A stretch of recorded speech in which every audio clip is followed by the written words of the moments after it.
Hello everyone, this is Nikita Ani from Section D of the PGPM batch of 2024-26 and today I'll be discussing on the topic inequality and poverty in India. So earlier poverty was the lack of basic nutritious food, water and shelter, and now it is being measured using a more holistic approach using the multidimensional poverty index, and it has three dimensions to it. One is health, one is education and the standard of living, and they have 12 components to it. Historically, we can say that colonization had a tremendous effect on inequality in India between the different subsections of the society as well as poverty.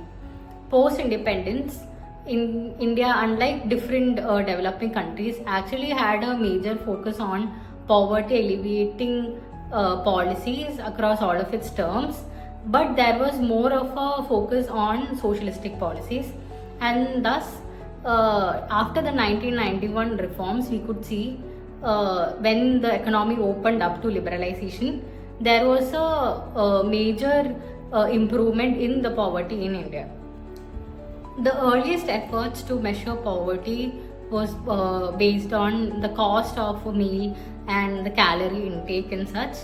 and now the modern ways have identified MPI as the way to measure poverty. There has been many committees who have tried to find different measures to poverty, such as the Tendulkar Committee, the Lagdawala Committee and the Rangarajan Committee. Now we can see that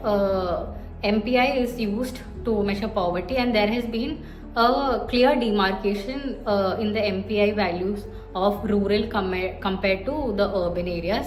Urban has a value of 19.28% as of 2019-2021 records versus a 5.27% in urban areas. And coming to region wise, we can see that in areas of Rajasthan, UP, Bihar and Gujarat, these have been the places where we can see a steep reduction in the poverty, and this has majorly been due to the improved efforts in sustained education, sanitation as well as cooking fuel. The Niti Aayog's report has also been used as a baseline report to encourage state collaborations and also help states and union territories identify and serve them using a lot of different government schemes such as the Swachh Bharat Abhiyan, Jal Jeevan Mission, Poshan Abhiyan, Samagra Shiksha, etc., which has actually had monumental effect on the reduction of the MPI value. After the report, there has also been many initiatives from the government sides, such as a progress dashboard which was initiated by the Development Monitoring and Evaluation Office, as well as state support missions which can help set up state institutions for transformations. Some of the proposed feedback that I think would improve the system as such and decrease the MPI value more uniformly in rural and urban areas are the employment generation through